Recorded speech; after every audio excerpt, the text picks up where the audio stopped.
जय हिंद। एक बड़ा ही बेहतरीन सा ईडियम आज लेके आया हूं मैं, और ये ईडियम है क्रॉस द रूबिकॉन। बड़ा ही खूबसूरत सी कहानी है इसकी। कहते हैं कि इटली के और फ्रांस के बीच में एक नदी बहती है, उस नदी का नाम है रूबिकॉन। कहते हैं क्या कि इटली के अंदर दो बहादुर, या यूं कहूं मैं कि सबसे दुर्दांत योद्धा का जन्म होता है।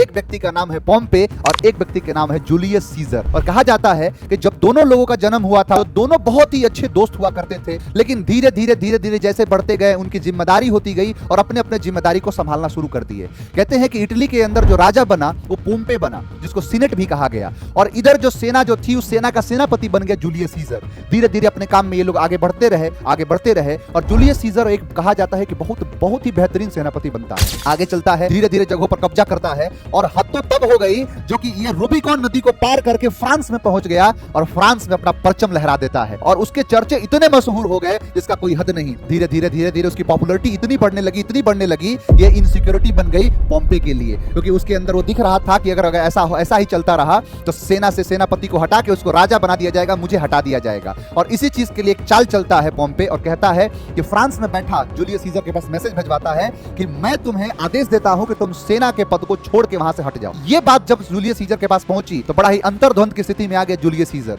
उसके सामने अब ऐसे ऑप्शंस थे कि अगर वो राजा के जो बताए गए या यूं कहूं कि आदेश का उल्लंघन करता है तो एक प्रकार की बगावत मानी जाएगी। अपनी सेना को वापस लेके आता है और आने के बाद रूबिकॉन नदी पर रुक जाता है। तो पता है इसका मतलब क्या है? क्योंकि नियम था कि जो भी कोई अगर सेना के साथ रूबिकॉन नदी को पार करके इटली में आएगा, यानी इसका मतलब है पूरी तरीके से बगावत। उसके सैनिक पूरी तरीके से जब जमा हुए थे और उसने एक बड़ा बढ़िया सा स्टेटमेंट कहता है कि द डाई इज कास्ट, यानी पासा फेंक दिया गया है, अब जो होगा आगे देखा जाएगा। जूलियस सीजर उस रूबिकॉन नदी को पार करता है और इटली में आता है, और इटली में आने के बाद पोम्पे के साथ लड़ाई करता है। ना सिर्फ लड़ाई करता है बल्कि बुरी तरीके से पोम्पे को परास्त करता है, उसको मारता है और कहता है कि जहां दूर दूर तक यहाँ इटली, फ्रांस, ये जितने सारे एरिया है, ये कौन कहता है कि ये एक तरीके से कि रोमन रिपब्लिक है? नहीं, ये रोमन अंपायर है और यही रोमन साम्राज्य की नींव रखता है। हर बच्चा जो पढ़ता है रोमन साम्राज्य, उस रोमन साम्राज्य की नींव रखने वाला कोई है, वो है जूलियस सीजर। यूं ही हमने 12 महीनों में से एक पूरा महीना जो है उसके नाम पर समर्पित नहीं कर दिया है। अगर बहादुरी की बात करी जाएगी तो जूलियस सीजर का वाकई में ये नाम आता है। और यहाँ पर यही बन गया है कि क्रॉस द रूबिकॉन, कि अगर उसने रूबिकॉन नदी को पार कर दिया इसका मतलब है बगावत कर दिया गया है, अब पीछे लौटने का कोई रास्ता नहीं है।